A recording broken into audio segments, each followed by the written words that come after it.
Welcome to the What Really Happened radio show. Putting America first, second, and third. Here is your host, Michael Rivero. And aloha, America. Welcome to our show today. It is Monday, October 19th, 2015, start of a brand new week here. We've got lots and lots of stuff to talk about. The phone lines are open, 877-300-7645, 877-300-7645. Tom is sitting in our control room, twiddling the dials, keeping us out of trouble, ready to answer the phone when you call on in. And I see we already have a caller on the line. I'm going to get to you in just a minute. I want to start right off with events in Syria because this is definitely becoming the flashpoint, and it's building to a head that is going to decide not only the future of Syria, but geopolitics in general for the future. It's all coming down to this focus point. It's all coming down to Aleppo. Syria's army has made major gains in the Damascus countryside. Without the U.S. in there bombing all of the Syrian infrastructure, with the Russians providing air cover and attacking the ISIS base, the tide of battle has definitely turned, and the attention is starting to focus on Aleppo, because if Syria's government recaptures Aleppo, then Assad is, for all intents and purposes, back in control of Syria. And so there's a huge build-up going on there. The U.S. is rearming the terrorists to try and hang on to Aleppo as much as they possibly can. And a lot of people, story over at RIMF.com, this could be the turning point for Syria. Now, over the weekend, U.S. warplanes violated Syrian airspace and bombed power plants in Aleppo. And it blacked out the entire city. There's no real justification for doing that. Destroying civilian infrastructure is a war crime, and it is thought by the Russians that the major goal of destroying the power plant, because ISIS has their own power, the Syrian government has their own power, to shut down the water treatment plants so that the Syrian people in Aleppo are going to be subject to disease from having to use unclean water, and more of them will be encouraged to join the flood of refugees on their way to Europe. But it is a war crime. The U.S. government is openly, blatantly committing war crimes. Now, the hypocrisy coming out of the U.S. government is absolutely stunning. John Kerry was out there making a statement that the United States is working to avoid the total destruction of Syria. At the same time, the U.S. continues to airdrop weapons to the terrorists in Syria to keep the war going. Reminds me of that quote that came out of the war in Vietnam, where they were talking about some of the atrocities the U.S. was committing over there, and somebody said, well, we had to destroy the village in order to save it. And in the context of saving the village from the enemy, maybe it makes a sick kind of sense, but it doesn't really. Once again, Israel tried to fly fighters into Syria. Once again, they were intercepted and driven off by the Russian warplanes. And this is getting to be a humiliation, not just for the United States, which has been shown to be basically impotent militarily. An entire year they were after ISIS and Al-Qaeda, couldn't do anything about them. Russia comes in a few short weeks, it's all but over. Now, we know why the U.S. wasn't really going after ISIS and Al-Qaeda. But for everybody who drank the government propaganda Kool-Aid, they're all of a sudden having to confront the fact that Russia is showing itself to be a formidable, capable military, standing in sharp contrast to the United States, which is still mired in self-made quagmires in Iraq, Yemen, Libya, all over the place here. All right, I'm going to go ahead and grab this phone call here. Steve in Massachusetts, aloha. Welcome to the show. What's on your mind? Hi, Mike. I want to talk about that glitch that happened at the airport last week. Yes. None of them. Do you think it's an opportunity for them to perhaps get people into the country who otherwise wouldn't be able to? Well, it would be an opportunity for certain groups to get past, because the whole terror watch list was shut down, and they were trying to basically process people on paperwork, but they didn't have that computer. Yes, it could have been that. Yes, it could also have been the fact that America's IT infrastructure is is starting to really show the end result of decades of junkification, bloatware. American software is way too complex for what it should be doing. I think anybody who looks at Microsoft Office is going to realize there's a ton of stuff in there that nobody ever really uses, and all of it leads to various glitches. We know that our IT infrastructure, because of the economy, is not being well maintained. We had our digital phone line go out earlier today, and so it's hard to say what it is. But yes, if it was known that it was going to happen in advance, I'm certain that people took advantage of it. Yeah, I mean, just like that glitch we had over the summertime where the stock market was crashing and all of a sudden they had a glitch to prevent a free fall. I don't know, it just seems like it's all too coincidental. Well, you know, it is certainly possible that somebody is executing an agenda, and computer failure makes a great cover story. Apparently over in Great Britain, the long ongoing investigation into high-level pedophilia has apparently hit a problem because the entire database that recorded all of the victims' complaints has apparently been accidentally, nudge, nudge, wink, wink, say no more, deleted. So, computer glitch makes a great scapegoat. One more thing, too. If anybody thinks that we, the United States, are going around the world trying to spread democracy, just look at all the countries that they've been trying to spread democracy to. You look at Iraq, Syria, Libya, the shape that the country's in. It's absolute disaster. And these countries that we go into, they have democracies. When the U.S. went into Chile in 1973, it was a democratically elected government they kicked out. Same thing with Iran in 1953. They always kick out a popular elected government and they impose a U.S. puppet dictatorship. That's consistent pattern since the end of World War II.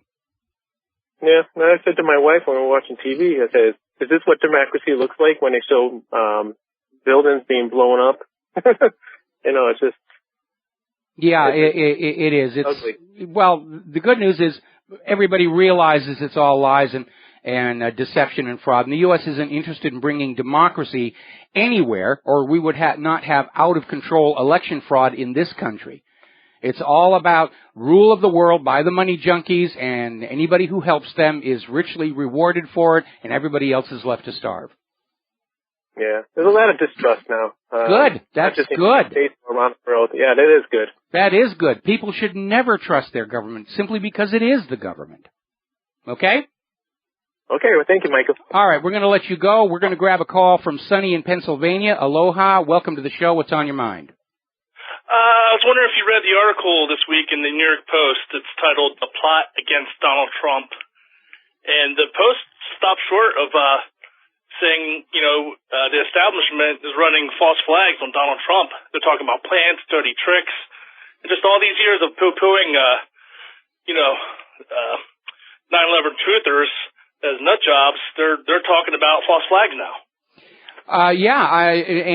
Again, go back and look at all the things Richard Nixon's creep was doing. And that is fodder for these campaigns. The establishment is terrified of Donald Trump. They made a big deal of his, challenging Jeb Bush's statement that George Bush kept us safe. Trump said, well, George Bush was president when 9/11 happened. They immediately tried to twist it around to say, Trump thinks Bush did 9/11. How could he say that? And so, there are no rules. There are no holes barred. They're basically out to get him. They're trying to do the Ron Paul treatment on him. And if that doesn't work, I'm very worried that he would get the Robert Kennedy treatment, all the more so because apparently he's still being refused Secret Service protection. Okay? Thank you, Michael. Got to let you go. Got to take a break for commercials, and we will be right back. Aloha, America. Welcome back to the show. And an alert listener sent in the article that the caller talked about the plot against Trump, and I've just posted it to the front of WhatReallyHappened.com. As soon as the cache clears, recycles, it'll be up there. And basically, they are drawing parallels between the dirty tricks being used against Donald Trump and those used by Richard Nixon. And they talk about Donald Segretti and the things they went out. And they're talking specifically about this woman who challenged Trump on his treatment of women at one of these campaign events, being exposed as a paid operative for one of the opposing candidates. And yes, this is what they like to do. And they're going to do it. And I think once America is aware of these kinds of dirty tricks, they're going to look at these flash-in-the-pan news stories about, oh, Trump was confronted by what, and they're going to say, this was another setup, another stage event. Now, interestingly enough, another one of these little coincidences that suggest that there is some line of communication between the United States and terrorist groups. Just days after U.S. Secretary of Defense Ashton Carter warned Russia that it would see reprisal terror attacks inside Russia as a result of having intervened in Syria, Russian authorities captured plotters who were going to bomb the Russian railway systems. And I imagine after enough persuasion, those terrorists they've captured are going to say who their control was, where they were getting their instructions and money from. Backtrace it through a couple of cutouts. That may prove to be extraordinarily embarrassing. Now, NATO's unified front is beginning to crumble because now Slovakia has switched over and said what Russia is doing in Syria is the right thing. We support them. We're on board with them. And as a result, the NATO is now mounting this huge Trident something exercise in the Atlantic. It's a theater pageant. It's a theater pageant. Everybody was afraid of NATO and the United States because their military had this illusion of being effective and unbeatable, and Russia has just shown the world, no. They're not the top military. When the world stops believing in your military prowess, they have a tendency to stand up and find out for themselves. That was actually on Doctor Who Saturday. I heard that quote and I said, whoa, there's an object lesson for the day. All right, we're going to grab ourselves a phone call here. Mo in Florida. Aloha, welcome to the show. What's on your mind? Hi, Michael. Thanks for taking my call. I don't know if you got this news yet, but longtime follower of Peter Schiff's dad, Erwin Schiff, he died, I think today or yesterday, shackled to his prison bed, if you can imagine. He was a Vietnam protester, just died for the truth, and what a horrible way to go. Tells you a lot about this country, makes me sick. Yeah. I didn't know if you knew that. So. We've got a couple of articles about it at WhatReallyHappened.com. And, that's basically what the true nature of our government. They don't want a First Amendment. They don't want to be held to the letter of the Constitution and the Bill of Rights. They want you disarmed. They want you to be obedient little drones that will do as you're told and not ask any questions. And they're trying to turn the next generation of Americans into that through the changes they brought to the education system like Common Core. And look what they're doing to the universities to stifle the free expression and examination of ideas. Universities used to be the place where you'd go to learn new ways to look at the world. And today they're the most rigid enforcers of the status quo out there, for which they charge a hefty interest rate on those student loans. Hello? Oops, I guess he hung up, or we lost our connection. Now then, I'm not the only person saying that Russia's trapping the U.S. in its own propaganda in Syria has caused the rest of the world to reassess whether the United States is the leader of the world, how great they are. Article coming out of Global Research in Canada, the fall of the unipower. And again, all of these interventions into the oil-rich, resource-rich parts of the world to shackle them to the U.S. dollar and the petrodollar deal were supposed to be over and done with in 2008. And here we are in 2015, and the U.S. is stumbling badly. And so a lot of people are starting to question that generally accepted without proof wisdom that the United States is the greatest nation on earth. I wish they'd bring back the newsroom on HBO. I really do. And I think that clip of Will McAvoy, played by Jeff Bridges, on that stage at the college, we're not the greatest nation on earth and we got to face up to it. That struck a real chord with a lot of people. Over at ETF Daily News, they've got another one. Is the United States still a great nation? And they're challenging Warren Buffett, who came out with this comment, America's great now, it's never been greater. No, it isn't. We can't do what we used to do. Can't go back to the moon. Can't even get our own people up to the space station. Can't build a car anybody wants to buy. Can't grow an ear of corn anybody wants to eat. Our infrastructure is crumbling. Our economy hangs by the thinnest of threads. The attempt to get out of this economic mess with a new world war is clearly in trouble.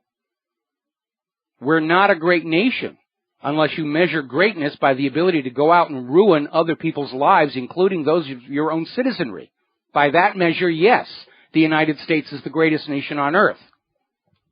But by any other measure, no, it is not the greatest nation on earth. It hasn't been for quite some time. Whether or not it is generally a great nation is up for debate. There's still a lot in this nation that is good, can be good, but it's getting overshadowed by all the bad stuff. Another article coming out of Sputnik News. Russia's achievement in their anti-ISIS campaign ruined Washington's reputation. Truer words were never spoken. And Sputnik News is quoting a Spanish newspaper. Everybody is seeing it. The U.S. reputation for an absolutely unbeatable military superiority is down in the Al-Qaeda. 81% of Syrians are convinced ISIS is a creation of the United States. Now, all is not doom and gloom because, amazingly enough, earlier today, U.S. State Department spokesman Mike Toner said that the U.S. has abandoned its call for the immediate removal of Syria's President Bashar Assad and has taken as policy that he does have a role to play in the transitional process of Syria. So they've backed off that whole thing. Now they're going to make nice and try and figure out a way to get rid of Assad somewhere down the road by other means. We got to take a break for commercials, and we'll be right back. And aloha, America. Welcome back to the show. Now, not too long ago, there was a rather humiliating incident for the United States up in the Black Sea when an Aegis ship, the USS Donald Cook, was overflown by a single Russian aircraft mounting electronic warfare capability. Now, the Aegis is a mainstay of force protection, area denial by the U.S. Navy. Depending upon the particular ship configuration, they are designed to detect, track, and engage up to 90 targets simultaneously if they have to. And this one Russian airplane flew in a simulated attack run on the Donald Cook, and the Donald Cook's electronics shut down completely. The Russian plane repeated this exercise 12 times, sending a very, very clear message.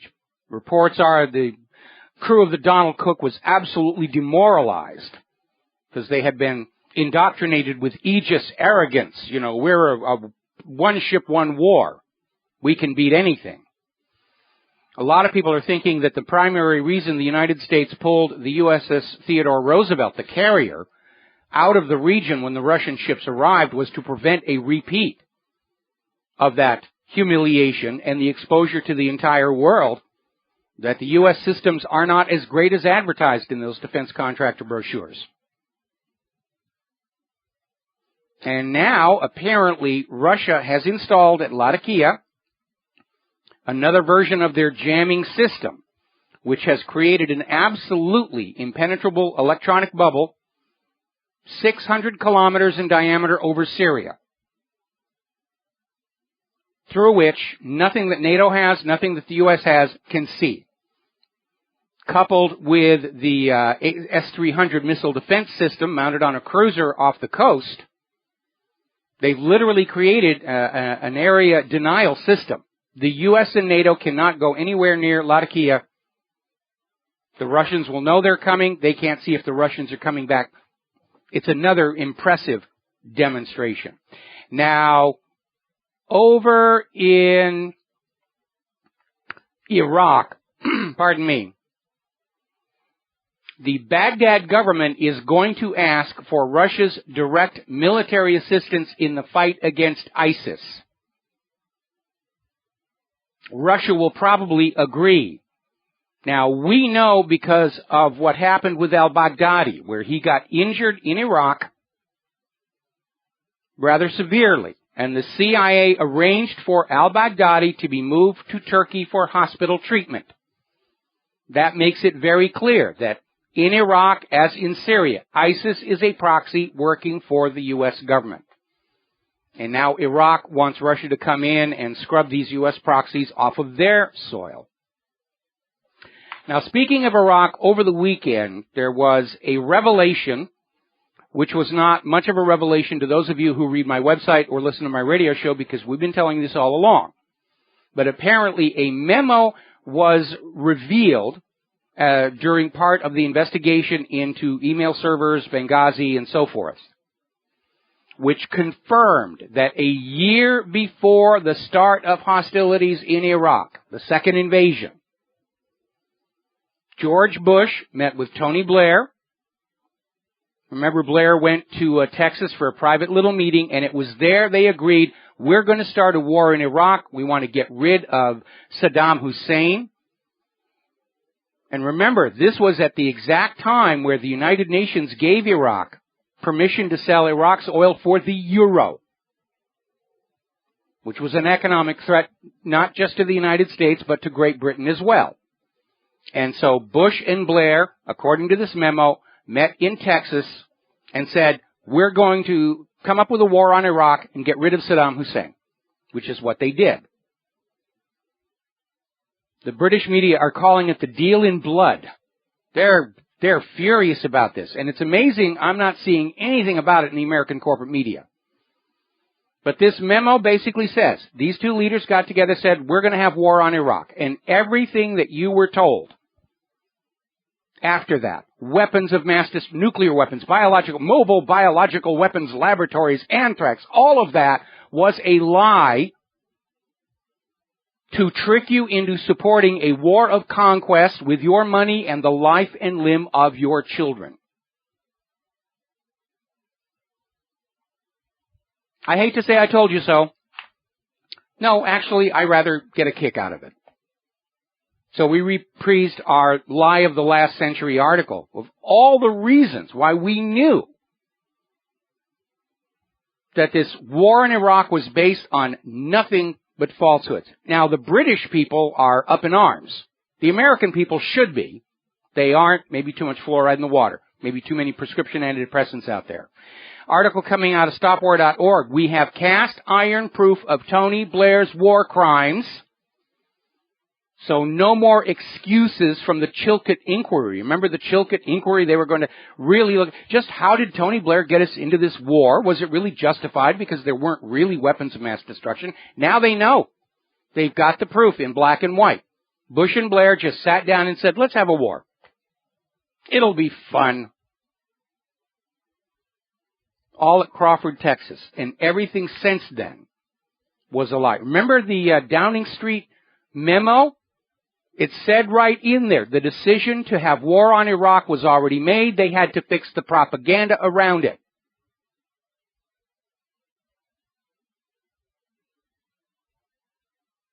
Now, how much longer is this going to go on? How much longer are you going to sit there knowing the government lies to you to send your children off to die in war and do nothing? Now, over the weekend, my wife and I caught on cable the movie Experimenter. And it's a dramatization of the life and work of Stanley Milgram, who, if you will remember, was the guy who back in the 1960s had this experiment where people were paid to come in and administer shocks to subjects who were answering questions incorrectly to inflict pain on total strangers. And the study shockingly found that most people would sit there and keep on inflicting the shocks right up to the top voltage, pegging the thing to dangerous levels. As long as somebody in authority told them this is okay and it's necessary, they would do it. And this experiment was very controversial because it revealed something dark about human nature most people don't want to deal with. But it explains why we see this sort of thing happen, whether it's Nazi Germany, Stalinist Russia, Cambodia under Pol Pot, or the current blind support of Americans for the war hawks in Washington, D.C. Now, I made a graphic and I put it up on my website. You're free to copy it and send it anywhere. For the good of human civilization, humans have learned to suppress their instincts to kill, to steal, to rape. Not perfectly, but we work on that. We say, I'm not listening to this instinct because it's bad for human civilization. Maybe it's time for us to work on suppressing our instinct to blindly obey authority figures, especially when we know the authority figures are behaving badly, waging wars of conquest, using torture, ignoring the Bill of Rights. We have to stop being lab rats in one of Milgram's psych experiments and stand up and be evolved human beings. It's essential, or humankind really will go extinct from our own stupidity. So, just something for you to think about. Just something for you to think about. We got to take a break for commercials. We'll be right back. Aloha, America. Welcome back to the show. And apparently, having learned absolutely nothing from all of the flusterclucks that have taken place in Syria, Iraq, Yemen, Libya, Ukraine, apparently the U.S. is still thinking that they're going to be able to provoke some kind of a confrontation over Ukraine because according to LiveLeak, they have a video showing what appears to be military hardware rolling through Poland into Ukraine. So much for the idea that NATO was going to keep the peace in Ukraine. They're getting ready for a full-on war to recapture those pesky independent republics that refuse to enslave themselves and their children to the central bankers. And that's what lies behind all of these wars. It's a war between state banking, a public currency that's the property of the people, and central banking, where governments and people are debt slaves to the private central bankers. If you have not already read my article, All Wars Are Bankers' Wars, you should. There's a video out there that was made from my broadcast of All Wars Are Bankers' Wars. Actually, there's a couple now. This thing's really taking off, and I understand there's a more professionally produced version that's on the way in the very, very near future. Now then, interesting little article. This came out of The Guardian. The United Nations is going to deploy peacekeepers to protect World Heritage Sites. Sounds like a good idea. UNESCO's out there saying we need to protect these sites. And, of course, the first thing I thought was, well, the Temple Mount in Jerusalem, that's a World Heritage Site. I think some peacekeepers around there to calm things down would be a good idea. But as it turns out, the peacekeepers are only going to areas in Syria that are under threat from the Islamic State, because one of the ways that ISIS likes to get publicity for itself is to blow up archaeological treasures, which has absolutely no military purpose whatsoever. It's just headline grabbing. Now, apparently, France did suggest to the UN that they need international observers around the Temple Mount, because obviously the stories coming out about all the violence are very confused, jumbled. They disagree with each other. Each side is blaming the other. And France brought a resolution before the United Nations. It's time for international observers on the Temple Mount. And, of course, Netanyahu said, this is absurd. What a ridiculous idea. And they're going to have their U.S. puppet veto any resolution about this. They don't want observers. They want to just do what they're going to do. Unfortunately, it's not really working. Videos continue to come out of Palestine showing extrajudicial killings of Palestinians, abuse of Palestinians. There's a story here where apparently hundreds, literally hundreds of Israeli settlers firebombed Palestinian villages in eastern Hebron. And the Israeli police and the IDF just stand back and let them do it. They only get involved when the Palestinians try and fight back, and then they shoot at the Palestinians. Story over at Rense.com. Occupation and persecution. That's the sole cause of the violence in Palestine. And the article says, Israel bears full responsibility for the ongoing violence, planned and instigated by Netanyahu's Arab-hating fascist regime, with full support from the neocons in Washington, D.C. And it's just unrestrained state terror against the population. And here in the U.S., the media is out there to convince you, that, Israel's the victim here. Israel's the victim here. And, the Palestinians are wrong. The Palestinians, they should just go away here. So basically their entire argument comes down to Israel grabs a chunk of Palestine some 60 years ago, keeps grabbing more and more, builds illegal settlements on what remains of Palestine, burns the Palestinians' olive groves, dumps raw sewage from the illegal settlements into Palestinian land, snipes innocent Palestinians, including children, ignores united resolutions trying to calm the situation down, and when a Palestinian picks up a rock, because that's all they've got, nuclear-armed Israel quakes with fear and demands the U.S. taxpayer foot the bill for more weapons. That's basically, in a nutshell, what their entire argument is. So, over the weekend, MSNBC actually had the courage to show the loss of Palestinian land since the creation of Israel. It's a map that we have in our article, Israel and Palestine, the Maps Tell the True Story. And immediately there was a barrage of criticism and denunciation against MSNBC, saying the maps are completely fictional about Israel stealing Palestine because there never was such a thing as Palestine. They're going back to that old, there never were Palestinians or Palestine. It was made up just to oppose Israel. No, it really wasn't. And if you go to my article on the Maps Tell the Story, down at the bottom half, there are all kinds of links for you to look at. There are maps dating back to the Middle Ages showing Palestine. There are scans of these coins minted by Palestine. There's the Lumiere brother film shot in Palestine in 1897. This claim that there never was a Palestine was invented by Golda Meir to try and take advantage of this idea that, this was a land without a people for a people without a land. And it is simply not true.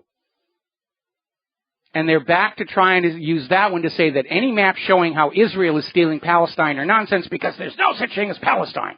It was an absolute, total, pure vacuum. No air, no water, no dirt, no dust. It was a void. And only because Israel came in has land started to appear. It really is nonsensical. Now, down in Iran, they have deployed a new long-range radar system. Apparently, this is very impressive technology where they're able to see incoming threats from much further away than they ever did. The Iranian military is looking at the U.S. reaction to Tehran's ballistic missile test and says that that reaction shows the fear of the U.S. and Israel, that they're not going to be able to attack Iran with impunity. And that's underscored by what's going on with Russia in Syria. Israel and the United States are amazingly effective attacking and killing nations that don't have the means to fight back. But going up against a country with a peer military, they're not very good. Israel's been trying to infiltrate Syria. Since the Russians showed up, they keep getting detected and turned back. Now, here's the latest wrinkle. You're not going to believe this one. I thought maybe this was a satire, but it isn't.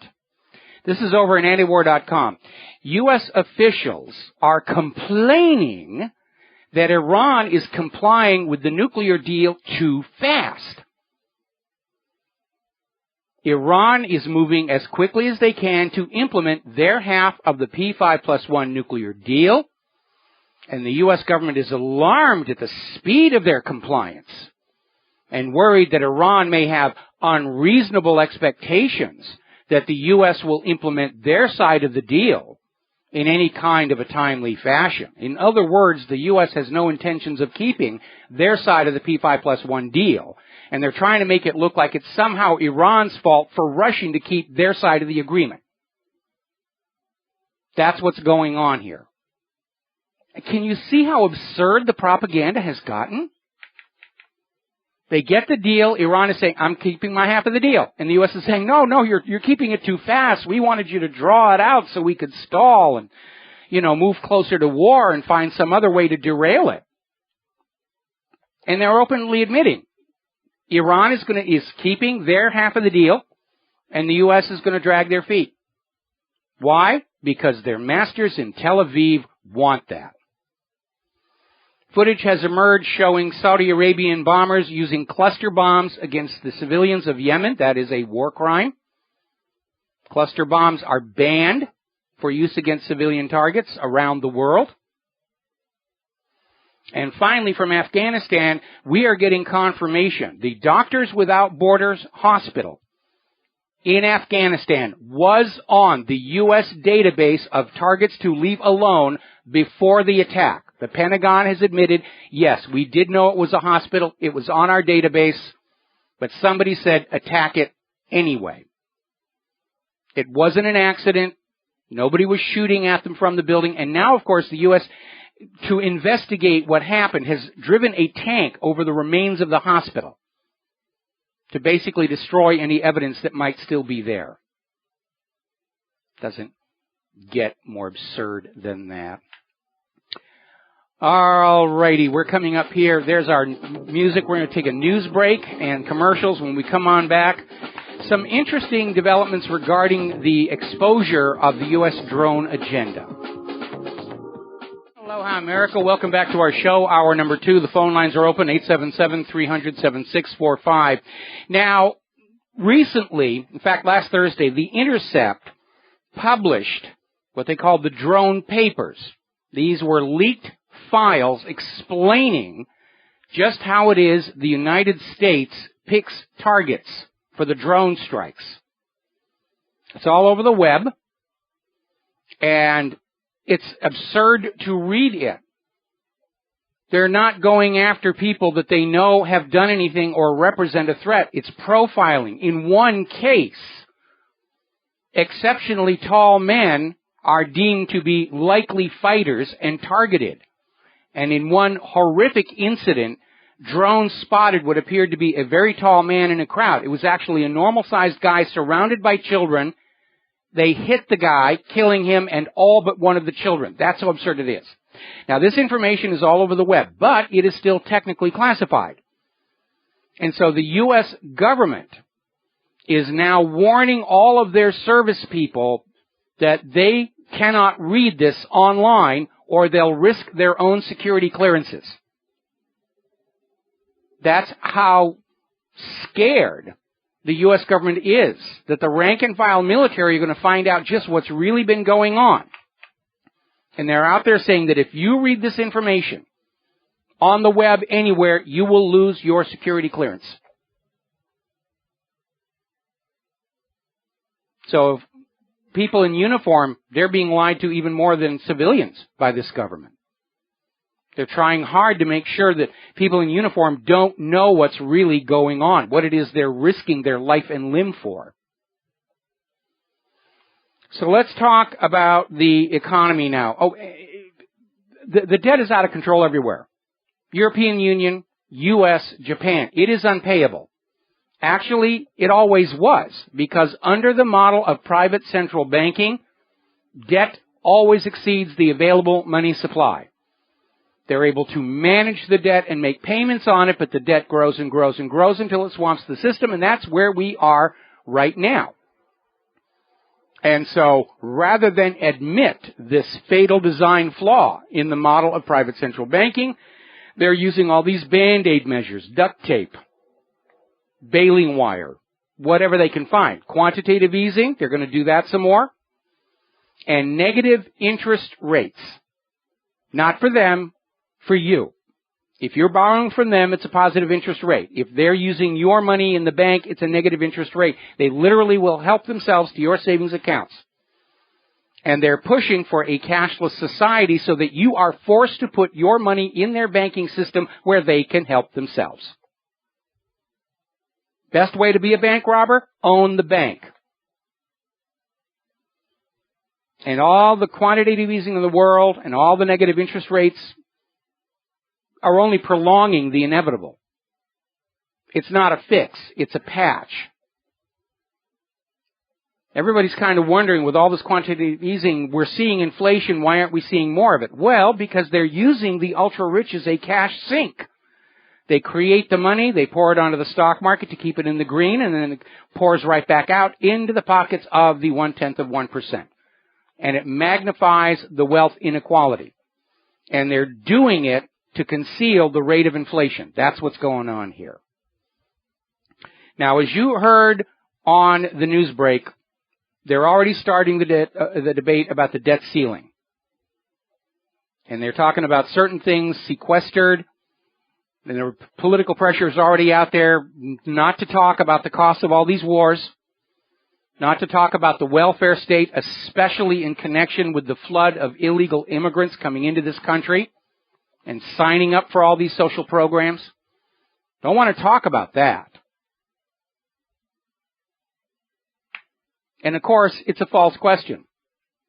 They want you debating whether the debt ceiling should be raised or not. That's the false question. The real question every American should be asking is why, when the Constitution authorizes the government to issue its own money interest-free, does our government persist in borrowing that money from a privately owned central bank and passing the interest charges on to us and all of our children? That's the question every American ought to be asking, because the government doesn't have a good answer for it. Neither does Canada's government. That's why they're trying to suppress all the news about the Comer lawsuit. It's because the financial centers and the Federal Reserve are very generous supporters of campaigns. And if you're going to run for Congress of the United States, along with swearing fealty to Israel, you have to promise to help the money junkies go on looting the American people under the very system of predatory banking we fought a revolution to break free of. Morgan Stanley's profits have plunged 42%. Let's all feel bad for the Wall Street bankers here. Story coming out of Zero Hedge. Traders are panic selling T-bills after Jack Lew warns of terrible debt limit accident. Now, we're going to see a lot of fear-mongering going on out there. If they don't raise the debt ceiling, the moon will crash into the earth and we'll all be dead. Because the bankers want more debt, because more debt is more control over our lives. All right, we're going to grab ourselves a phone call. Les in Michigan. Aloha, welcome to the show. What's on your mind? Hi, Mike. I was thinking about what you were saying about them wanting to go to a cashless society. Now, it's more likely they're going to issue like a credit card type of thing. And not only would they be able to take your money at any time, it's that every time you use your card, I'm sure they're going to charge you for it. Yes, of course. And they're going to track all your purchases to make sure you're not buying something that the government doesn't think you should have. Yeah, because I found out the other day, I got a debit card. I don't have a credit card. But I went to a local store, and when I purchased one item, it was for $3 and some odd cents. And he said, well, no, you got to purchase something for $5. I said, well, what do you mean I got to purchase something for $5? He says, well, because what the card companies charge him to do business using those cards, that he actually loses money. I said, well, they're already charging me to use my card, so they're actually charging him to accept it. Yes. So I thought that's just crazy. No, they're skimming off of both ends, and that's why they're pushing for the cashless society, because they get to make more money off of your money by forcing you to use their services.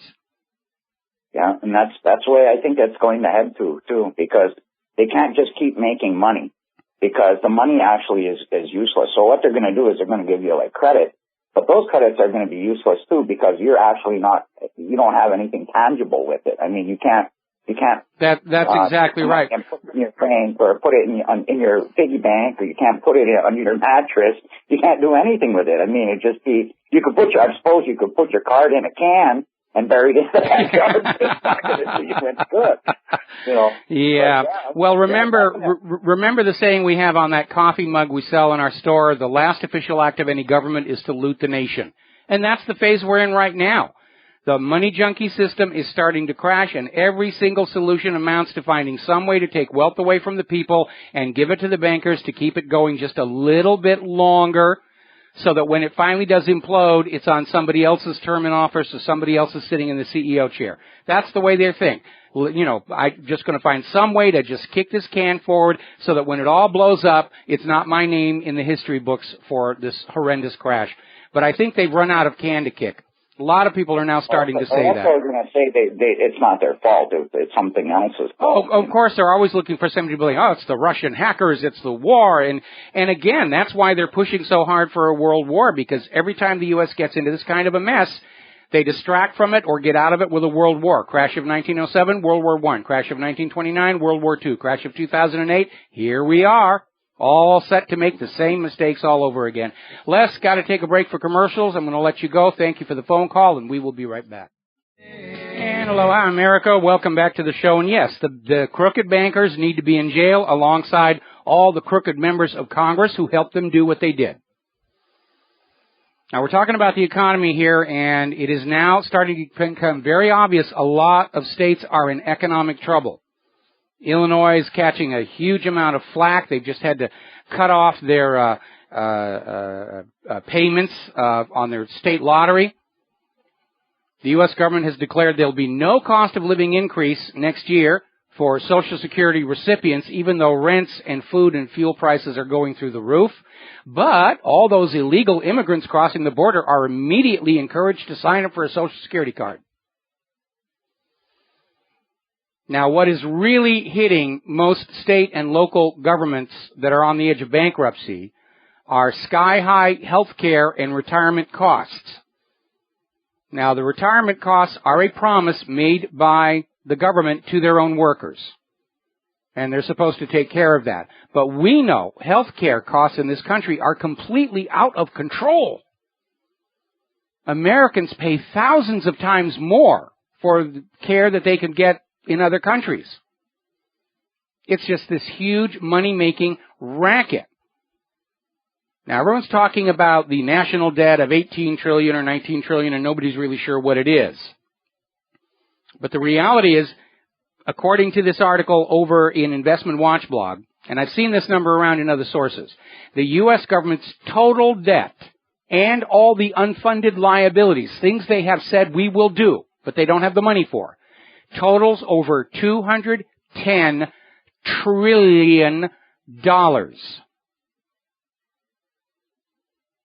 That's almost $1 billion for every American citizen. Obviously, that's an impossible situation. Now, speaking of health care costs, something the federal government's been trying to keep a lid on is all these Obamacare health insurance co-ops are in serious trouble.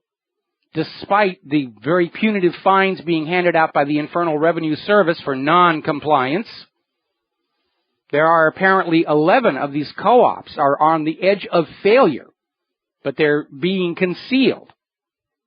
5 of the original 24 Obamacare co-ops have already announced plans to close, bringing the total of failures to 9 just 2 years after their launch, and with $2 billion in startup capital from the taxpayer. It didn't work for either its overt purpose of improving the quality and affordability of health care or its real covert purpose of generating a new surge of tax revenues for the government, which is why Obama is back on the bandwagon about we have to have a carbon tax, we've got to have this, we've got to have that. No, you don't. You're just being greedy. You don't want to deal with the reality of this corrupted financial governmental system. You think it's just great because you're making a fortune out of it. But the rest of America has come to understand it has just crossed a line. It is simply too abusive, too costly. What we need is a lemon law for government in which you can take, not the lemon law, the Cash for Clunkers program. That was it. We take our big, current, bloated, inefficient, costly to maintain government. We send it over to the junkyard to get crunched up in the little masher into a little solid metal coffee table. And we get a check for $50,000 with which to buy a new, smaller, more cost-effective, efficient government. I think that's what we need. We need a Cash for Clunkers program for the government. Now, a federal judge today has declared that one of the lawsuits against Obamacare has to go on. The White House had requested a stay. The judge refused. And basically, the House Republicans are granted legal standing to sue President Obama because his administration continued to dole out cost-sharing payments under the Affordable Care Act even though Congress had not approved them. Now, this is surprising for a president who claims to have been a constitutional law professor, but all revenue measures have to originate in the House of Representatives. That's why they're in high dudgeon. Obamacare is handing out tons and tons of money trying to keep all of these failing exchanges afloat for his historical legacy, and the House never passed an appropriations bill for it. It's unconstitutional, and the judge is correct, and the House of Representatives is correct. Now, as you have probably heard on the news, we're expecting a final decision from Joe Biden whether or not he's going to throw his hat in the ring for the Democratic nomination. And according to Fox News, their sources are saying, yes, Biden is stepping in to the presidential race. Another rather interesting, revealing story over at Breitbart is that Obama is urging Biden to run for the White House, and apparently Obama isn't answering Hillary's calls anymore. And I think Obama may be realizing that the longer Hillary stays in this race, the greater the possibility that there are going to be some very bad exposures coming out of her email scandal, because that's not going away.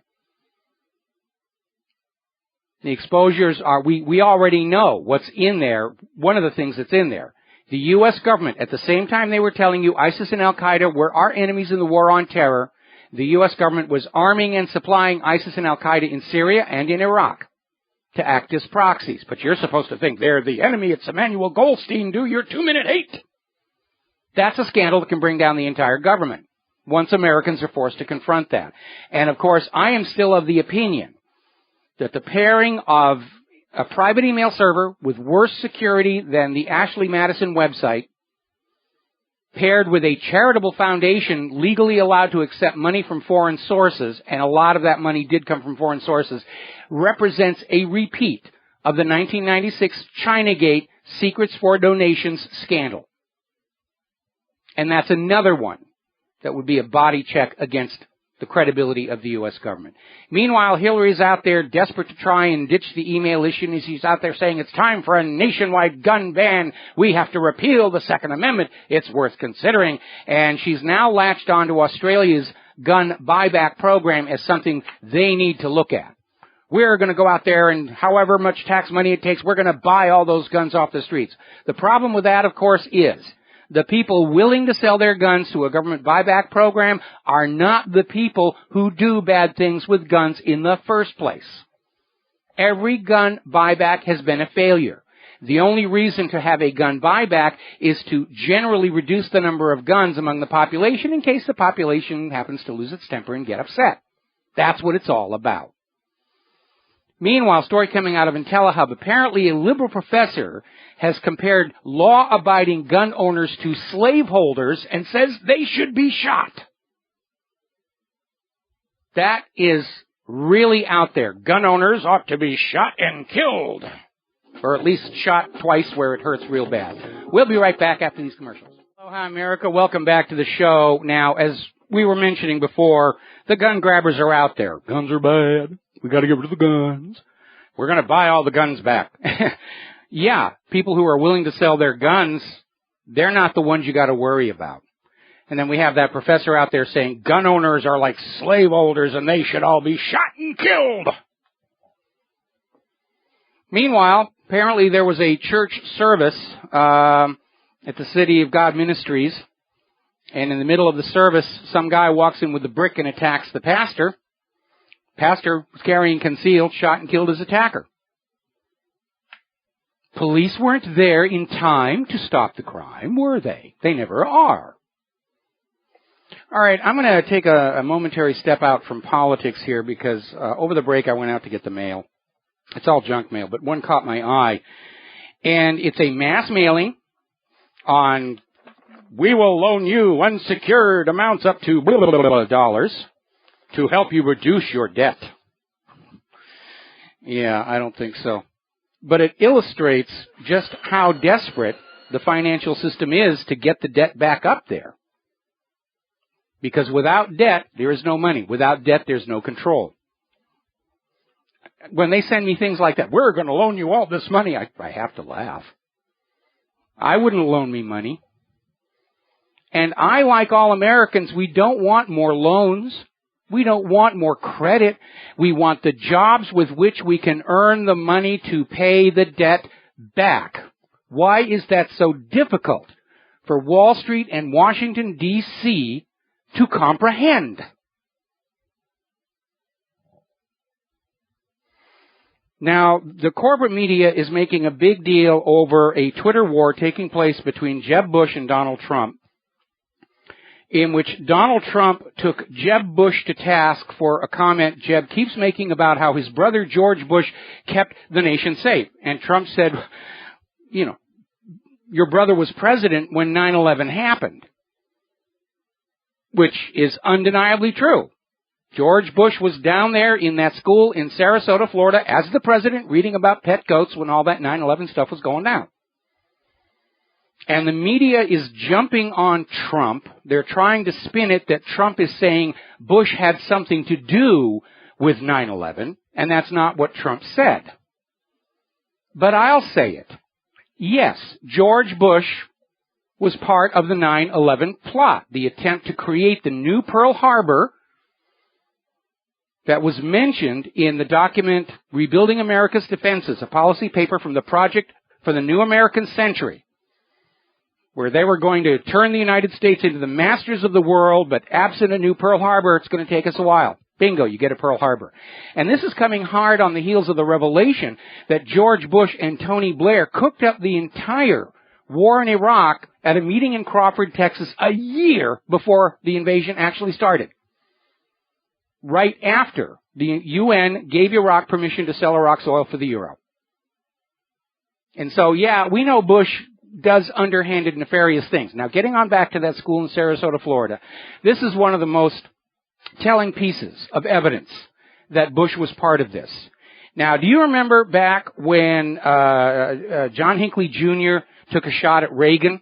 We've all seen the film and the video of just how quickly that Secret Service protective detail moved to protect the president, because that's what they're trained to do. They're not trained to worry about school children or teachers or public appearances or anything. Their job is, first sign of a threat, you grab the president, you protect his life. That's what the Secret Service protective detail does. It's all they do. So now, George Bush is sitting there reading about pet goats. Andy Card, White House aide, comes in, tells Bush a second plane has hit the World Trade Towers. Everybody at that point knows this is a terror attack. And the Secret Service protective detail stands there doing absolutely nothing. Now, President Bush's presence at that school was announced a week ahead of time in the media. In theory, the terrorists know that he's there. And there's an airport only 4 miles away from the school. What we should have seen, what should have been there but wasn't, was the Secret Service grabbing the president, throwing him in his armored limousine, and driving in a random direction to foil a potential inbound. Look for what should be there and isn't. And what isn't there is the Secret Service acting like there's a threat to the president. In fact, they act like they know there isn't. From the inaction of the Secret Service protective detail, it is clear they knew the president was not a target that day. And the only way they could know that is they knew what the targets were going to be. Therefore, the Bush administration was part of the plot of 9/11. And Trump won't say it. I understand why. But I'm willing to say it on his behalf.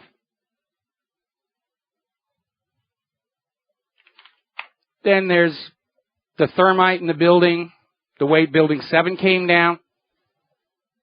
Richard Gage sent me a whole stack of those booklets they just put out. Very well produced, very clear. Anybody with an engineering architectural background is going to read this booklet and say, yes, that was a controlled demolition. Absolutely beyond a shadow of a doubt. We're going to grab ourselves a phone call here. Mark in Texas, aloha. Welcome to the show. What's on your mind? Hey, Mike, a couple of things. One is, as far as those emails go, you're saying they actually do have an email that says about the gun running, and I'm wondering whether Vladimir Putin may not have a copy of that. He may have, I'm sure Putin knows exactly what the U.S. has been doing in Syria, beyond all shadow of a doubt.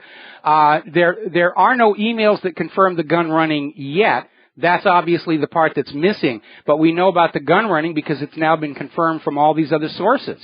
I mean, even the United States is now admitting we're dropping weapons on the so-called moderate rebels, except they're calling them what? The Syrian Democratic Forces. They renamed them in the hope that we'd all forget about what was going on.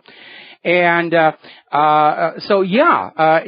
going to be in there because what has been going on, or part of what was going on when Syria was really starting to crank up, they were taking weapons that were in Libya from the overthrow of Gaddafi and using that consulate in Benghazi as the hub to ship them to Syria to ISIS and Al-Qaeda.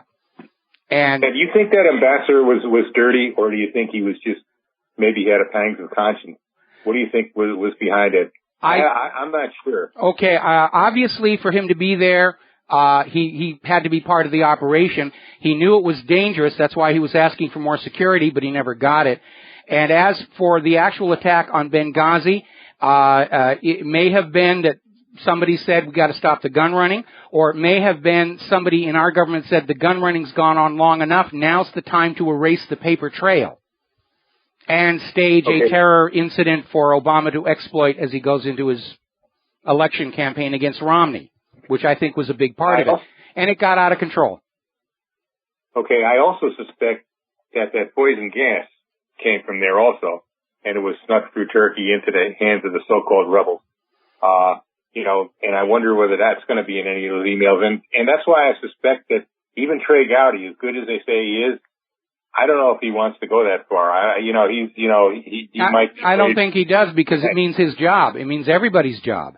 Remember what I said before. In Washington, D.C., there are two kinds of secrets. There's the little secrets you can use against your political enemies, the affairs, the bribes, the corruption.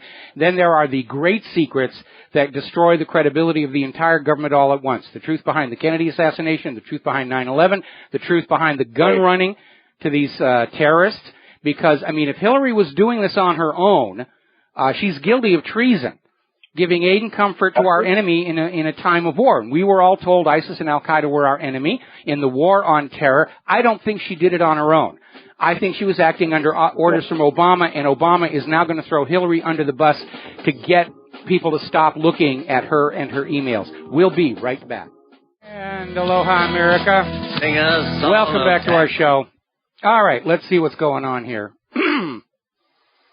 Now, Attorney General Holder is still catching a lot of pressure from the media, both corporate and independent, to give him some credit, where he's going around doing a lot of speeches. He's making his money on the lecture circuit, as it were, and he keeps being asked about his record of not prosecuting financial fraud while he was Attorney General. And pointedly, clients of his law firm that he was at before being Attorney General and now is again, Covington and Burling, is the law firm representing those financial firms. And Holder is still out there, and apparently he's using the "how dare you" defense. And out there falling back on the old excuses. Well, we weren't clear on what the law was. We lacked the resources. We knew they would wear us down, blah, blah, blah, blah, blah, blah. No, it doesn't work that way. But Holder is hardly the first Attorney General that we have seen actually turn out to be one of the biggest crooks in a crooked government. If you go back and you read the book Vote Scam by the Collier Brothers, they're talking about how Janet Reno was running interference on any investigations into the massive election fraud that took place back then. Now then, there is a big demonstration going on in Germany right now by a group called Pegida, and they're very much opposed to this flood of refugees/immigrants. They're holding major protests, and basically it looks like this plan to blend the world's population together so the globalists can drop those imaginary national borders isn't going too well. And as a matter of fact, remember, last week we had a United Nations official out there declaring national borders are imaginary, and it's time to get rid of them. So we know that a one-world government is in the works, And the flooding of illegal immigrants and refugees across borders in Europe and the United States is an attempt to dilute our sense of a national identity, to make that easier, except it's provoked a backlash because illegal immigration and refugees are acting as a filter. We're not getting the best kind of people from those countries. People who are making it in their home countries, they tend to stay there. We're getting the dregs. We're getting the people who got kicked out of prisons, driven to the border and said, go that way. They're being lured with absolutely ridiculous promises of free things when they make the journey. And far from blending us all together into one giant happy mush of humanity, it is triggering a strong surge in nationalism in every country that has been victimized by this scam.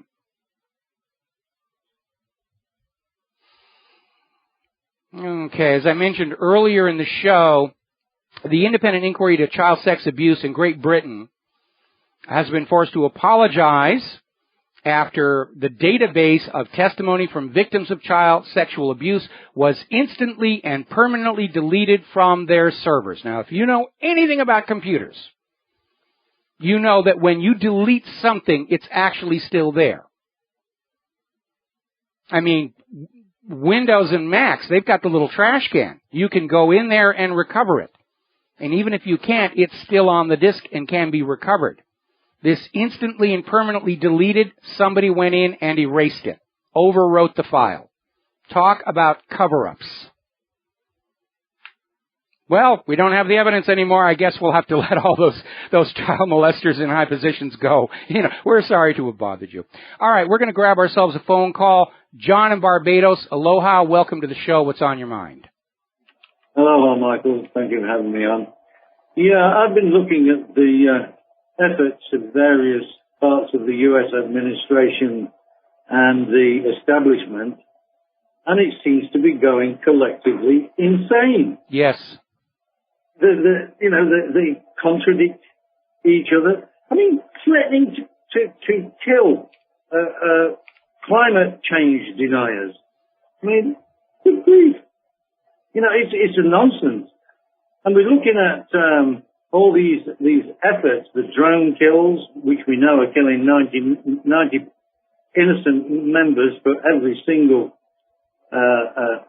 so-called suspected terrorist. No proof, but he's suspected. And then we see the attack on the hospital in Kunduz in Afghanistan, a deliberate war crime, I might add. Yes. I mean, I'm thinking now that in Europe we should mount a massive attempt to get rid of every single septic tank American military out of Europe. Get them home. Go home. We don't need you. We don't want you. You're just a bunch of fools. And well, worse than that. Worse than that. These countries around the world that have these U.S. garrisons, 700-800 around the world, those people are now realizing it's a fraud. They're not just fools, they're frauds. Because everybody quakes in fear of the American military based on this reputation manufactured by Hollywood that when America sends in their top weapons, they will defeat the bad guys, the space aliens, Godzilla, whatever. And as Russia has just shown to the world, America's military supremacy may very well be a carefully crafted illusion, as carefully crafted as Saddam's nuclear weapons. Well, I've been looking at that because I used to be in the military. I was in for 16 years in the Royal Air Force. And, we had these sorts of difficulties. At one time during the miners' strike, they were going to send us out on the streets of Britain armed to the teeth. And I refused to go. And I got called in front of the station commander, and I just told him, I will go if you give me the order in writing, but the first time the officer in charge orders us to load our weapons, I'll blow his head off. And I was threatened with court-martial again. Mm-hmm. And at the end of the day, I just told the man, my wife knows everything, and she isn't in your effing Royal Air Force. And it will get out. Well, remember, because of the Nuremberg trials, the military code of all the Western nations does include a provision that individual soldiers, sailors, air persons have a right to refuse an order that to them seems to be a war crime. That's actually in there. Now, of course, the military tries to scare and bluff you to cross that line anyway, and sadly, most people will do that. And again, I refer you back to the Stanley Milgram experiments on obedience. But the reality is, the Uniform Code of Military Justice, its equivalent in Great Britain, it actually says, if you are given an order you think constitutes a war crime, you have a right and a moral duty to refuse. Well, at the end of the day, Michael, when I was discharged from the Royal Air Force, you'll never guess, my tour of duty was described as exemplary. Well, good. You bluffed him back down. Good for you. Yeah. Yeah, but I'm looking at these crazy things. I mean, Russia has changed the face of geopolitics in the space of 2 weeks, and I applaud Putin for it. And in fact, he's probably the most popular leader of any nation on the planet, even not just among the Russians, but in Iraq, in Afghanistan, everywhere. Well, yeah, it is amazing, and again, it looks like America's military supremacy was an illusion. I mean, forget about how ineffective they were in Syria. Look how ineffective they've been in Iraq, Syria, and Libya. They've had to go back in again and again and again, and that's not a hallmark of a really superior military. They're thrashing around in all of these countries. Russia has basically shown the world America's military might is more illusion than substance. And we've been hearing about all these problems with U.S. weapon systems. They're hideously expensive. They're not effective. The F-35 can be out-dog-fought by 1970s vintage aircraft. It's all a giant fraud. All right, John, I got to let you go. We got to take a break for our news and commercials, and we'll be right back. And aloha, America. Welcome back to our show, hour number 3, and we are seeing more and more reports on Twitter that Joe Biden will enter the presidential race. The official announcement is going to be held off and made on a particularly significant news forum, but they're saying no later than this weekend, Biden will officially be in the race. And I assume that over at Hillary's campaign headquarters, there is a great wailing and gnashing of teeth, tearing of hair, and hurling of ashtrays.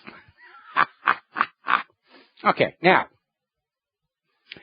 as you heard on the phone call with John from Barbados, the global warming cult, if you will, has reached the stage of wanting to burn the heretics alive at the stake, which is a red flag indicator that they know the science has not backed them up. Now, 20 of the alarmist global warming scientists, including the lead author from the Intergovernmental Panel on Climate Change at the United Nations, Kevin Travesty Trenberth, have written a letter to President Obama urging him to use RICO laws to crush dissent by those who doubt the truth of human-caused global warming. Now, there is a problem with that because RICO stands for Racketeer Influence Corrupt Organization. In other words, in order to bring a RICO case against those of us who doubt the most holy revealed dogma of St. Al of the Gore that the world is warming and it's all our fault, they have to show that somebody somewhere is paying us for that opinion. And if somebody's paying me for my opinion on global warming, the check got lost in the mail. Meanwhile, this RICO angle has prompted an investigation of the people who signed that letter. In particular, one of the lead signatories, Jagadish Shukla. Now, he's over at George Mason University. He is a lead author with the United Nations Intergovernmental Panel on Climate Change. He's been given all kinds of gold things to hang on the wall to convince us that we should listen to him. We should bow to his authority in the best sense of the Stanley Milgram test lab subjects. And it turns out he's pulling down quite a bit of money for being a champion of human-caused global warming. Apparently, his teaching position alone pays him $250,000 a year. Now, Shukla, together with his wife, have received a further $500,000 more in 2014 alone from federal climate grants funneled through a Shukla-controlled nonprofit, nudge, nudge, wink, wink, called the Institute for Global Environment and Security, yielding a total income in 2014 of $750,000. So it seems that selling human-caused global warming is paying big bucks. And yet these are the same guys who think RICO charges ought to be brought against anybody who's questioned their agenda. Meanwhile, in the real world, 9 inches of snow fell in Oswego County in Mexico. They weren't expecting it this early. Same thing up in Toronto, Canada. They're being hit with snow way earlier than normal. They're not prepared for it. Don't have the snow tires on the cars yet. Haven't dug the snow shovels out of the garage. It's snowing in Buffalo, New York, ahead of the coming Buffalo Bills-Bengals football game. They're concerned that it may actually disrupt that event. It's snowing in October in the Twin Tiers. The last time it snowed there in October was 6 years ago. Reader letter saying Mount Charleston near Las Vegas got snow yesterday. It's snowing on Mount Washington. Dreaming of a white Halloween. Early snowstorms are hitting all across the Midwest and New England as the coldest air mass of the season sweeps across the United States. The old Farmer's Almanac was right. I was right. It's going to be another harsh, cold winter.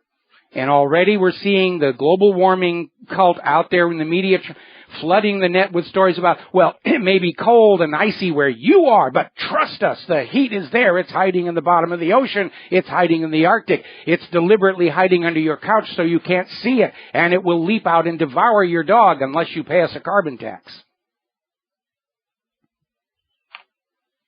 Now remember that article appeared in the UK Independent March 20th, 2000. Snowfalls are now a thing of the past. It's been a huge embarrassment for the global warming cult.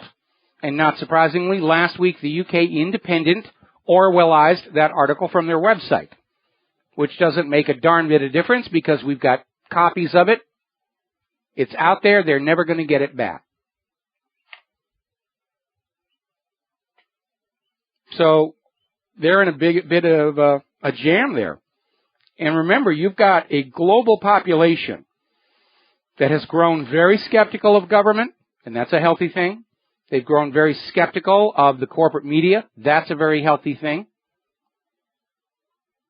And people are not just going to blindly accept, oh, the heat is hiding in the bottom of the ocean at face value, even if they don't understand this is a complete violation of the laws of convection.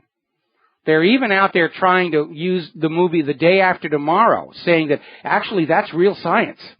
I worked on that movie. I had a lot of lively discussions with the producers. They knew it was bogus when they were making the movie. The idea that global warming brings us more snow and ice. And again, that's a direct 180-degree about-face from what they were saying back in 2000. See, in the 1990s, the Earth really was getting warmer. And they said, okay, we'll grab this, we'll declare it a crisis, and we'll offer to sell them a solution. And then Mother Nature went the other way. Actually, solar output.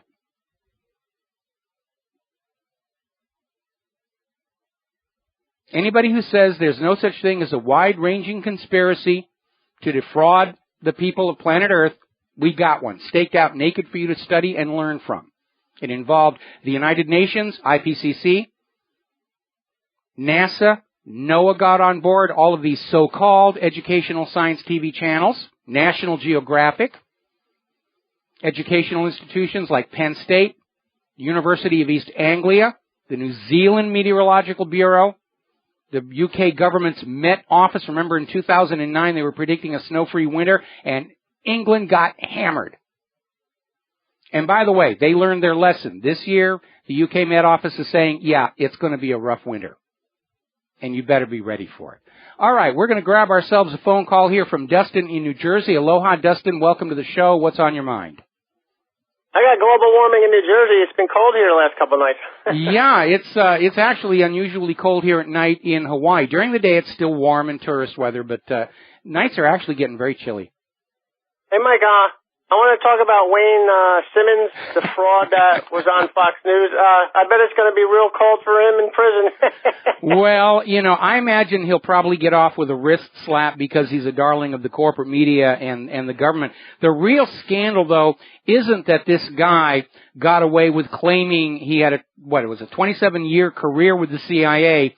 It's that Fox News was so desperate for anybody they could cite as an independent expert to support their agenda, they put this guy on the air without checking him out. That's the real scandal.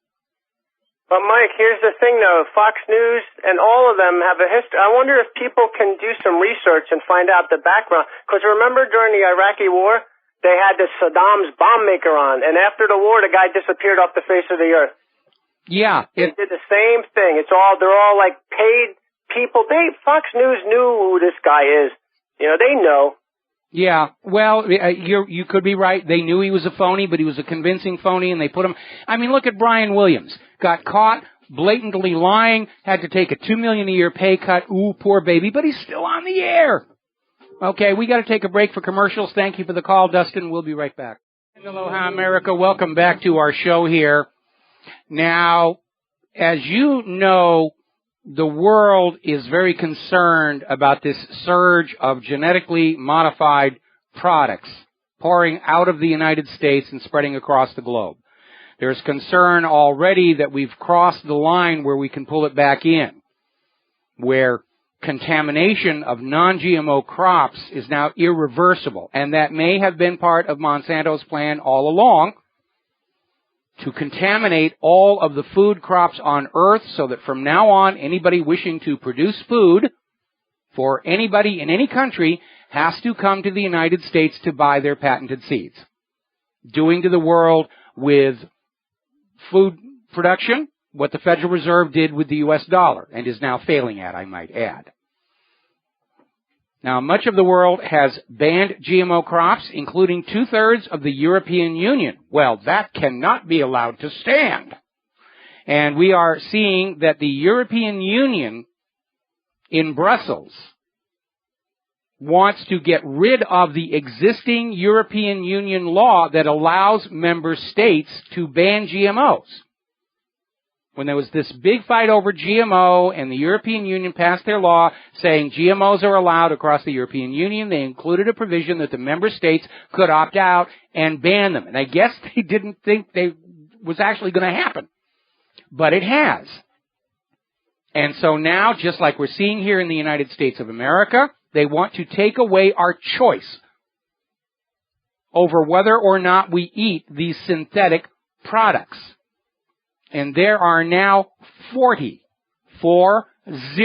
underline, 40 peer-reviewed science studies showing that rats fed GMO corn or glyphosate pesticide or both suffer serious medical problems. Even the CDC is now acknowledging glyphosate is a carcinogen. Actually, it's the World Health Organization. I take that back. And, of course, not too long ago, it came out that Monsanto knew there were health issues with their glyphosate, and they kept it concealed. So we have reached such a state of fascist economic dictatorship that government wants to force you to buy products the government knows are bad for you. That's where we are right now. We have returned to the practice of mercantilism that we saw in the 1700s. That was one of the lead-ups to the American Revolution, where the government came in and said, you have to buy what you want from our favored companies. You will buy your cloth from the knitting mills in Manchester and Leeds. You will use the currency borrowed at interest from the Bank of England. You will buy your necessities from the British East India Company. That's what mercantilism is, taking away the choice of where you're going to buy what you want, to eliminate competition, to allow maximum profits. And we're back there with one of the most essential needs of the human race, their food. If anything is going to tell you that this government does not actually care about your health other than as another money-making opportunity, this is going to be it.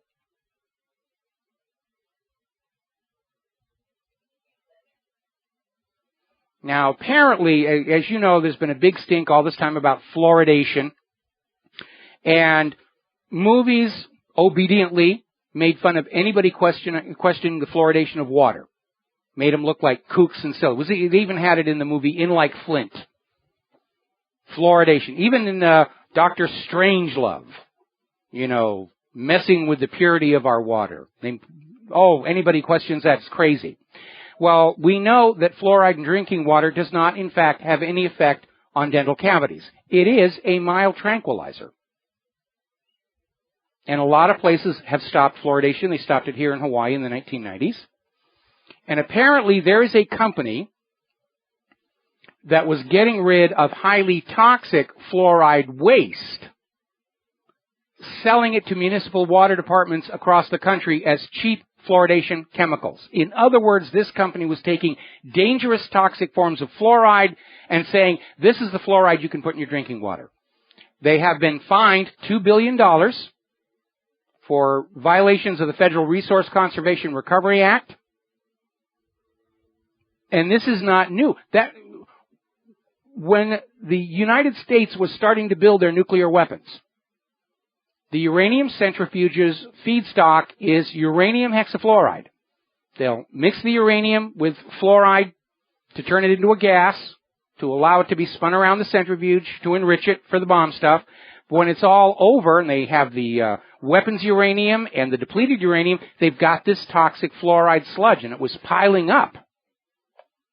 And that was the part of the original push. How do we get rid of this stuff? Well, we'll say it's good for cavities and just feed it to the people. That was it. And this company was using an even more dangerous, toxic fluoride waste product and selling it to city water systems. You were drinking this stuff. Now, over in Great Britain, their government has now admitted the swine flu vaccine causes brain damage. And the British government, not the vaccine maker, is paying compensation to 60 families whose children were permanently brain damaged by this medication. Why are the taxpayers covering this, rather than the vaccine companies who made this? Now, you remember the big stink a couple of weeks ago where this guy, Shkreli, came on out, where he bought the rights to this drug that was very inexpensive and raised the price 5,500%. And it opened up an opportunity for Hillary Clinton to try and get away from the email scandal by launching about how out of control prescription pharmaceutical prices have become. Then Shkreli tried to calm down the brouhaha by saying, no, he never intended to raise it by that much. Here we are a couple of weeks later, and he says, yeah, that's actually the price point we're going to use. Anyway. Now, the good news is, Turing Pharmaceuticals, that bought the drug and jacked up the price, is now facing an antitrust probe by the New York Attorney General, Eric Schneiderman. Okay, we got to take a break for commercials. We'll be back with more from the world of medicine after these few words from our sponsors. Aloha, America. Welcome back to the show here. Now, I've mentioned this movie before. It's called The Constant Gardener, and it stars Ralph Fiennes and Rachel Weisz. It's a very well-done movie, and it's based loosely on a true story involving pharmaceutical corruption, concealing of negative test results, interactions with the government that says, yeah, let's go ahead and sell this, we're all going to make money, and that's all that really matters here. And there is a point in the storyline where the Ralph Fiennes character, following the murder of his wife, who had exposed something the pharmaceutical companies didn't want exposed, he's in Africa trying to track down the paperwork on what was going on. And he meets this other doctor who's kind of buried himself out in the boonies, and they're talking, and this doctor says, you know, the big pharmaceutical companies, I put them right up there with the arms manufacturers. And he's absolutely right. It's all about the money. It's all about the money, which leads us to this story. Came out of the Daily Sheeple, and it has to do with Paxil, which is an antidepressant. Now, under current U.S. law, pharmaceutical companies are required to only market and advertise their drugs for FDA-approved conditions. Hello? Okay. You're still alive, Mike. Yeah, no, somebody called to me from outside. Sorry about that. All right, so under U.S. law, pharmaceutical companies are required to only market and advertise their drugs for FDA-approved conditions to FDA-approved age groups.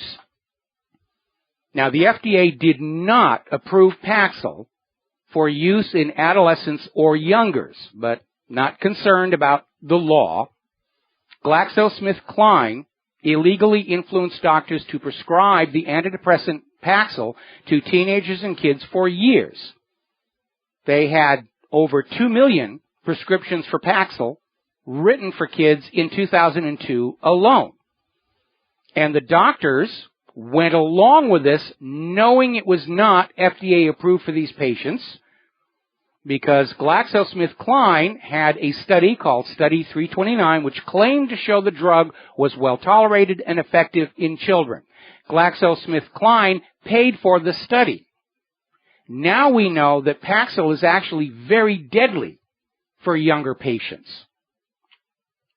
But it makes money, and that's all that matters. Now, we keep seeing our government scream about how Saddam gassed the Kurds, which turned out not to be true, and how Assad was using sarin gas on his own Alawite supporters, which turned out not to be true. It turns out, when you look at it, and we've talked about this before, the U.S. government, actually there is a law saying that the United States government can carry out biological warfare experiments on you, the American people, without your knowledge and permission. This is a violation of the Nuremberg Code, by the way, which requires informed consent to any kind of medical treatments, especially experimental. And we have talked many times about this horrible incident that happened back in 1950, where the Navy deployed an experimental weapon system near San Francisco. They basically giant hoses to blow a fog of this bacteria into the air. And then they were going to track who got sick to see how effective it had actually been. The bacteria were supposed to be harmless. In point of fact, no, it wasn't. A lot of people got very sick, were hospitalized. At least one resident died. And we've talked about this before. As it turns out, according to an article over in LibertyBlitzkrieg.com, the U.S. government has conducted 239 secret bioweapon experiments on you, the American people. 239, every one of which is a war crime under the Nuremberg Code. 239 that we know of so far. We know they test a lot of that stuff out here in Hawaii. There was a big stink not too long ago where the Navy was testing a submarine-launched anthrax deployment system, which, if you understand how badly weaponized anthrax behaves around any kind of moisture at all, is a neat technical trick. But they love to test here in Hawaii because if something goes wrong, it's isolated from the mainland. Same reason the GMO farms are out here.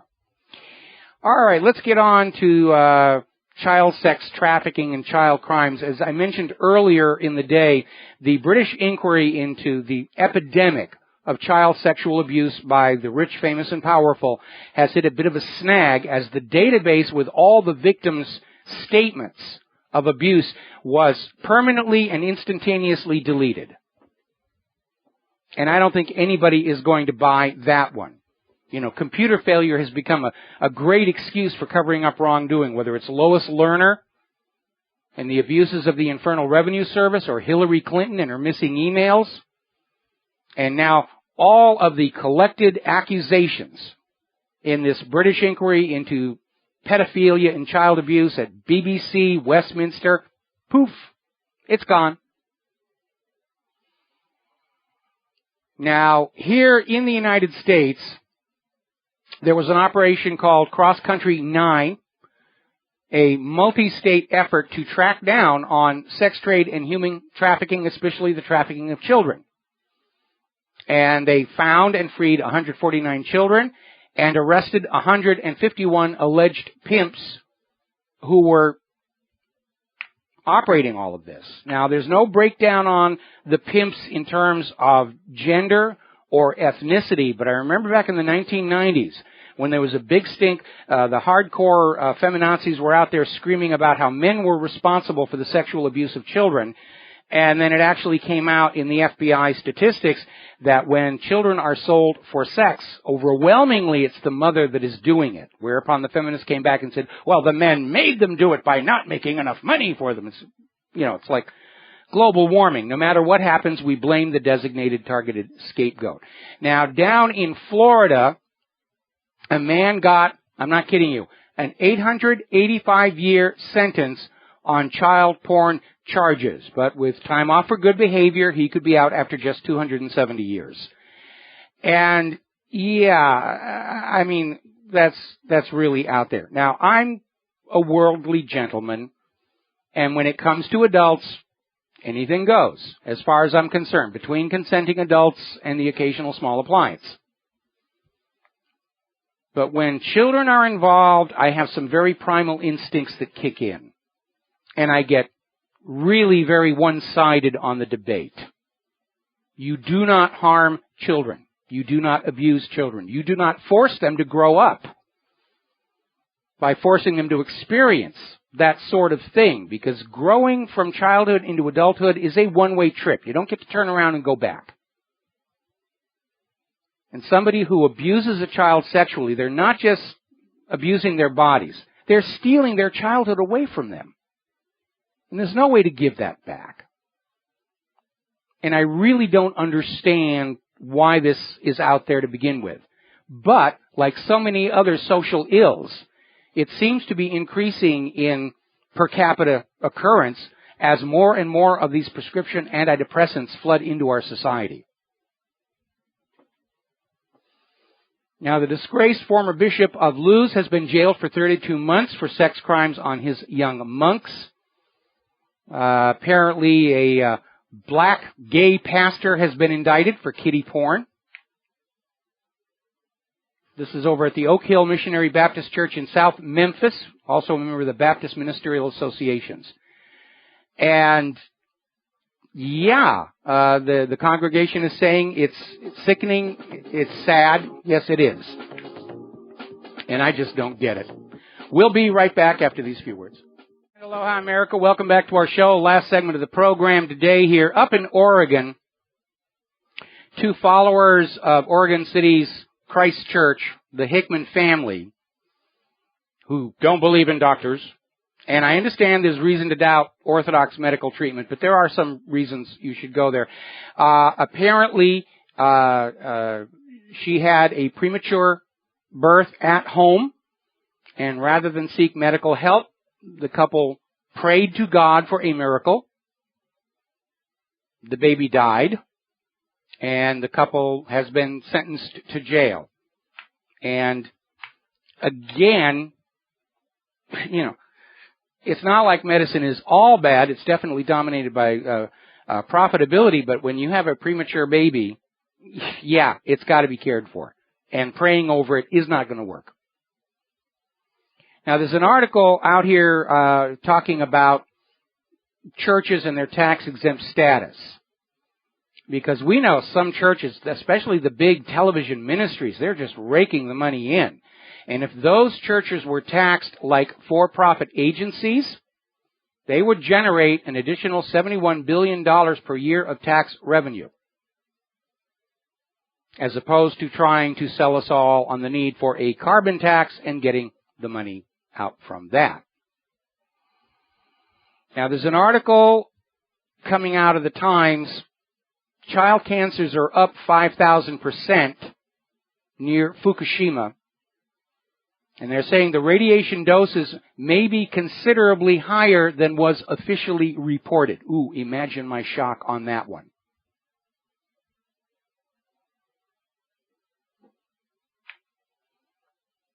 Another story coming out of Mercola.com.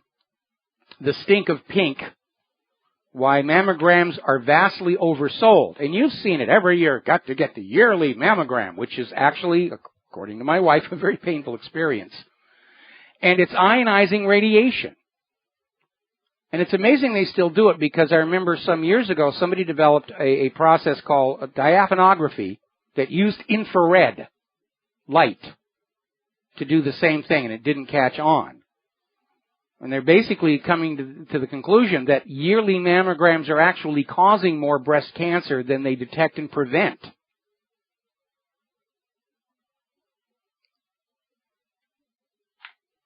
We have to get the profit motive out of medical care if we're ever going to have good medical care anymore. We've got the most expensive medical care on earth, and it ranks at the very bottom of all industrialized nations in terms of quality and efficacy. Cuba has better medical care than we do. Now, there's a story that started last week coming out of the Philippines where two people claimed that they found an aircraft wreckage while hunting for birds at Sugbay Island in Tawi-Tawi, with skeletons still strapped to the aircraft seats. And the concern was it might be the missing Malaysian Airlines Flight 370, but the Philippine government is officially denying that it ever happened. So I don't know what's happened with that. Somebody wanted their 15 minutes of news fame, or something else is going on here. Now, for those of you who are BBC fans, you may be encouraged to know that Danny Cohen, the guy who was behind BBC's loss of the Top Gear show, is now leaving the BBC. And apparently BBC is now realizing that Top Gear, along with Doctor Who, were their major international hits, and they just lost one of them. And so Danny is stepping down. It's got the usual polite language about time to move on, seek other opportunities, blah, blah, blah. But it looks like the BBC is not happy that they lost Top Gear.